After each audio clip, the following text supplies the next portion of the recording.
Welcome to the Natural Super Kids podcast, where you will discover practical strategies to inspire you to boost the health and nutrition of your kids. I'm Jessica Donovan, a qualified naturopath specialising in kids' health, and I want to make it as easy as possible for you to raise healthy and happy kids. Let's get into it.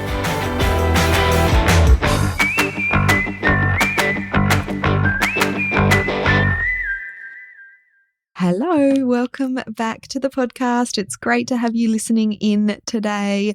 I so appreciate you taking the time to pop on this podcast, to press play, to put those earbuds in your ear, or however you are listening. All you listeners have made this podcast a huge success. So thank you so much to you. Now, today we are focusing on why our kids are getting sick so often and what we can do about it. There seems to be so much sickness around at the moment. And of course, we are doing a whole series on immunity and winter infections. Last week, we talked about fever and some of the benefits of fever and why we maybe don't need to be as careful or as scared or fearful about fever as most of us are as mums, understandably. But if you missed that episode, make sure you go back and have a listen to that. But today I want to talk generally about why kids are getting sick so often, the physiological reasons for that, but also the timely, sort of sensitive reasons for that as well, and what we can do about it. So as I said, there seems to be so much sickness around at the moment. As many of you know, I live in South Australia, so it's a fairly cold climate down here, and we just got, hit with winter really suddenly. The temperatures dropped, and with that came the array of winter infections and illnesses. So there just seems to be so much around at the moment, from colds and runny noses and those kind of more minor infections to flu, influenza, COVID, of course, is still around. RSV is another one that I'm hearing a lot about, and all sorts of other respiratory infections as well. So I want you to know that you are not alone if your kids are sick. My son, my 14-year-old, he's not a very sickly kid. He doesn't get sick very often, but he's got his second cold in, 2 or 3 weeks, which he's not very happy about. So it seems that there is a lot more sickness around this winter. But, working in this industry, in this kids' health sort of field, we see this every year. We see this kind of influx of respiratory infections, and every year it does feel a bit worse than it has before. But I think because of the last couple of years with the pandemic and everything that's been going on with COVID, there's been a huge focus on hygiene, lots of hand washing, people wearing masks. So we weren't catching the infections so often. There was definitely that trend to less respiratory infections last winter. So I think this compounds the feeling that there's more sickness around this winter, when it's probably, I haven't had a close look at the stats. I don't know if there actually is more sickness around this winter, but it might just feel like there's more sickness because we haven't had as many of those respiratory infections over the last couple of years, because, there's been that isolation as well. A lot of us were in isolation a lot last winter and the winter before. So we weren't coming in contact with the viruses, that the kids pick up at school or in daycare. We were all a bit more protected. And I heard this analogy the other day, which really rang true. It's like our immune systems are like that football player that's been sitting on the bench for the last couple of years, not able to get in there and have a go, and then expecting that football player to then go straight out onto the field and kick a goal, perform at their best.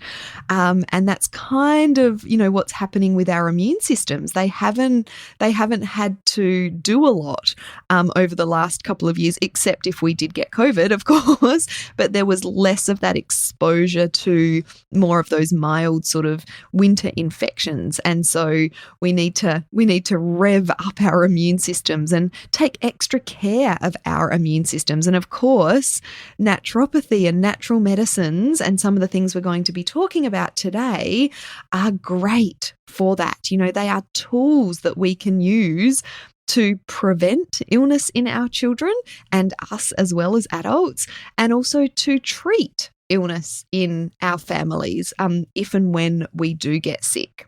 But before we move on to some of those tools, I just want to do a bit of a recap on the immune system. I have talked about this on the podcast before.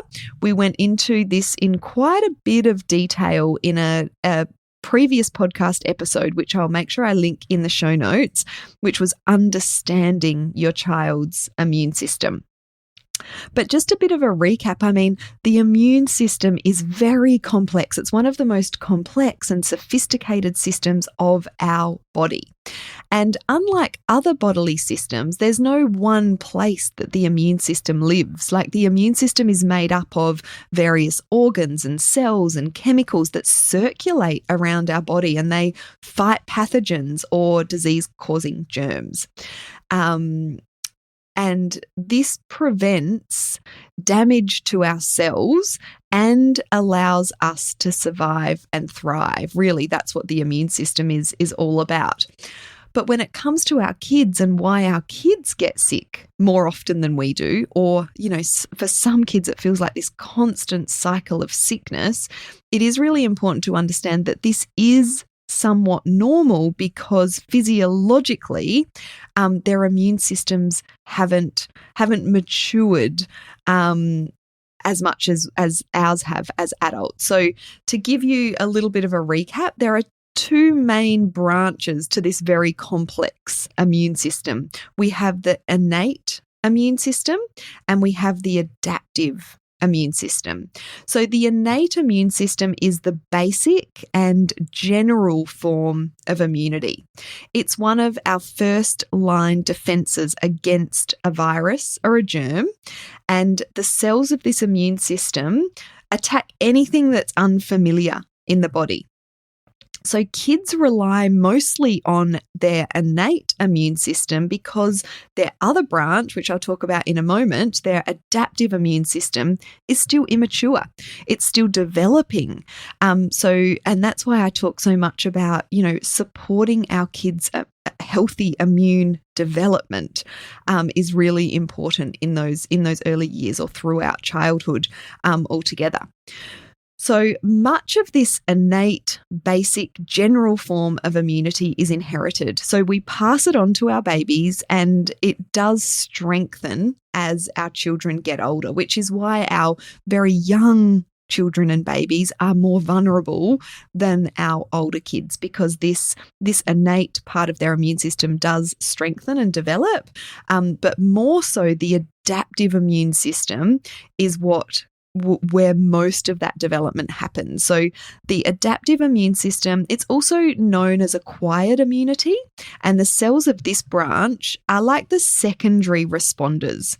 They're a little bit more, they're a little bit wiser, a little bit smarter. It takes longer for this part of the immune system to kick in, but it's more specific to the invading germ. So it's not just kind of charging forward and attacking anything that comes in. It's sort of figuring out what the best way to attack this germ is going to be. So it's a bit more intelligent, a bit more wise. This immune branch develops as we are exposed to pathogens. So babies are born with very little adaptive or acquired immunity, and it takes years for it to strengthen. And every time our children get sick with a virus, with a cold, with any sort of illness, the adaptive immune system will then remember that particular virus or illness and be able to fight against it and defend against it much more in a quicker and smarter way next time. So the main reason that children fall sick all the time is because this adaptive part of their immune system is still developing, and it continues to develop all the way through our lives. But the good news is that we can, we can be reassured to know that it's fairly normal for our kids to get sick more often than we do.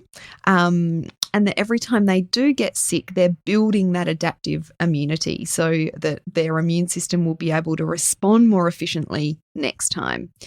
So it is somewhat normal for our kids to get sick fairly frequently, but a really good marker of how strong our kids' immune system is more how quickly they bounce back from illness. And this is the sort of thing that we can use these natural medicine sort of tools to really assist that bouncing back more quickly from illness. And that is certainly what we hear from our Natural Super Kids Klub members about, is that, that ability to bounce back from illness much more quickly and also to not get as sick as often when our members are implementing some of the things that I'm going to be talking about in a moment. So I just wanted to read out a couple of pieces of feedback that we've had from our Natural Super Kids Klub members. One of our beautiful members, Salve, I love this story because she says, because of what I've implemented since being a member of the Natural Super Kids Klub, my daughter hasn't been to the doctor in 3 months. Prior to this, Salve's daughter was going back to the doctor every month and getting another script for antibiotics. And Salve's daughter was also supposed to have grommets in both her ears because of this ongoing issue with ear infections that she had. But because of the changes that she made to her daughter's diet, she didn't have to go through with that procedure. So that's a really great example of, how we can change and strengthen and optimize our kids' immune systems.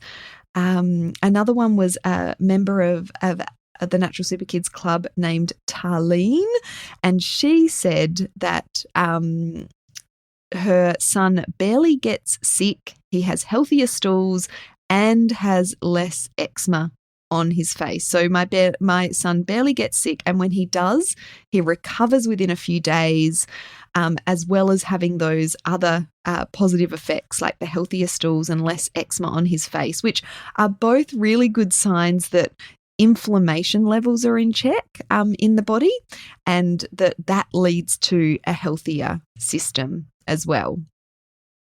Another one of our members, Marilyn, said that her 4-year-old daughter was eating too much processed food. She was often sick and she had trouble sleeping through the night. And because of the changes that she made, the dietary changes particularly, there were many improvements in her family. Her 4-year-old is rarely sick and sleeps well now, and her newborn, who is now 10 months old, is eating whole foods, and the eczema on her face is under control. And Marilyn says, even my husband and I have benefited from the change in my family's diet. And this is the great thing. What we do for our kids' health can often have that flow-on effect and help our own health as well. And Melissa, another one of our members, said that her kids don't get sick as often, and when they do, it's much milder and they bounce back faster. So you can see this kind of trend. Another member, Naomi, says that her kids' immune systems are stronger, and when they do get sick, they never become the full-blown colds that they used to get, and they recover quickly. So I really just wanted to share those little snippets of feedback that we've had from our Natural Super Kids Club members to show you what is possible, because really the club is just a place where we help our members implement healthier changes for their family. It's so hard to do this alone, and to be constantly reminded about, the little tweaks and steps that we can take to improve our kids' health and well-being overall, and in particular their immune systems, as we're talking about today, can be so super helpful. But really what these club members have been working on are four main areas. So within the club, we talk about the four main areas that are going to progress your kids' health. And that's what I want to go into now, because these are all very applicable to immunity and the way that our immune system functions. So the first one is diet and nutrition. Don't underestimate the food and nutrition that is going into your kid's body and the effect that that can have on their immune system. I like to just, say that nutrients are what powers the immune system. As I was saying before, the immune system is very complex. There's a lot of different cells and organs involved in it, but there are particular nutrients, many of which unfortunately our kids don't get enough of these days, with the trend towards more sort of processed packaged foods that are low in a lot of these essential nutrients, that their immune systems, really need to function well. So of course, things like vitamin C are really important. Zinc is really important. Iron is another one that's really important and not always thought about as an immune boosting nutrient. But iron, if your child is iron deficient, that can really lead to a lack of immune function, and our kids can get sick more easily and more often. But what I really want you to take away is that, not even necessarily the specific nutrients, but overall, if we can feed our kids more natural, whole foods that come straight from a plant or an animal, lots of colourful fruits and vegetables in their diet, then that is a really great first step to start to improve their immune system. There are lots of ingredients within our food now that are actually depleting our kids' immune systems as well. So they tend to be in more of the processed packaged food. So we want to veer towards more of that whole food, that natural food. And there's lots of other tips, and I get more specific into this in the masterclass that we're running about boosting your kids' immunity. So make sure you sign up and have a watch of that. The link is in the show notes if you want to know more, which I highly recommend you do, because it's really important for us to be focused on our kids' immune systems. If not for their health, for our own sanity, because, sick kids can be really exhausting. The next sort of area that I want to talk about are toxins and chemicals. So this is an ongoing issue for kids in the modern world. We've never seen kids exposed to so many different toxins and chemicals within our environment, within our home environments, within personal care products, cleaning products, and so many others. But there are specific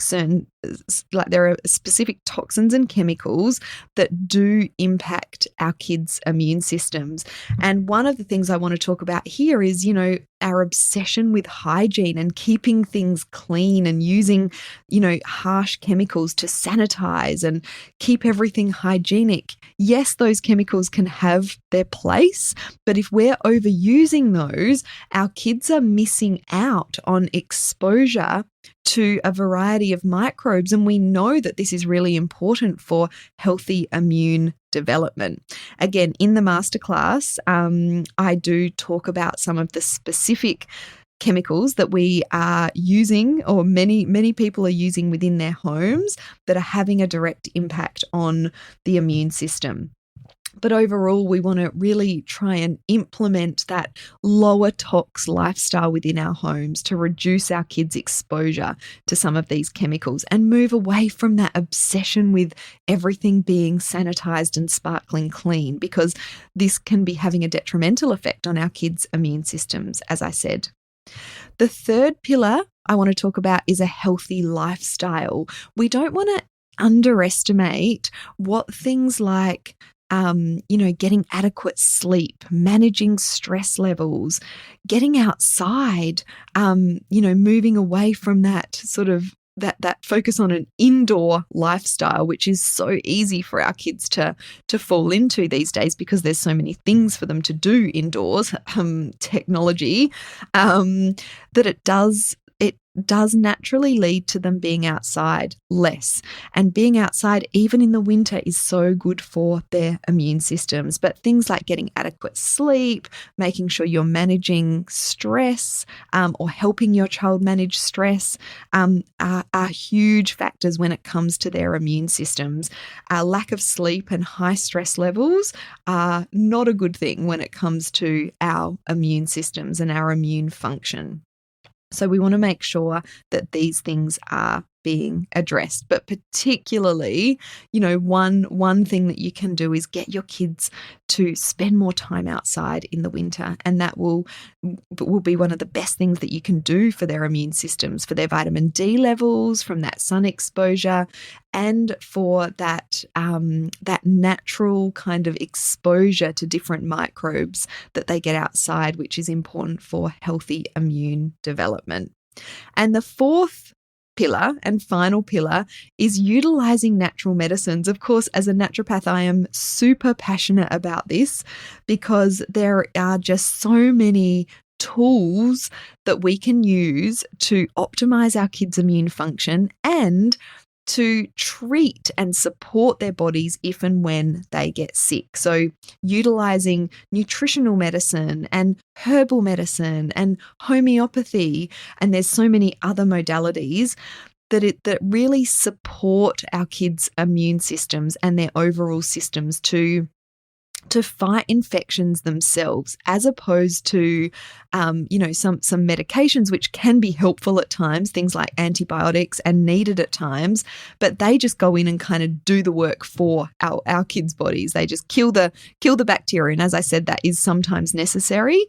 But often these sorts of medications are overprescribed. And if we can use more, some more of those natural medicines to support our kids' immune systems and help them fight off the infection more effectively, then, that's a really nice way to be able to do it. And there's a whole range of different things that we can use within that natural medicine tool belt.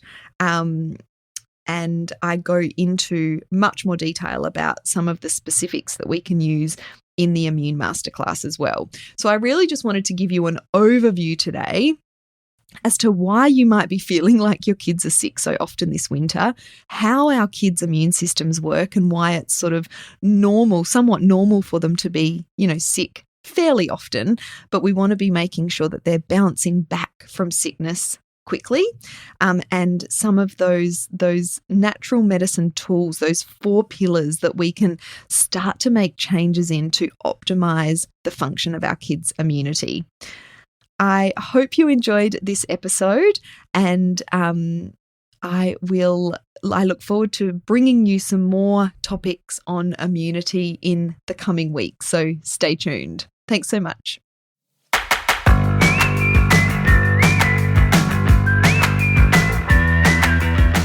Thank you so much for joining me on the podcast today. Head on over to our website, naturalsuperkids.com, for the show notes for this episode, as well as a whole heap of inspiration to help you raise healthy and happy kids. I'll see you next week.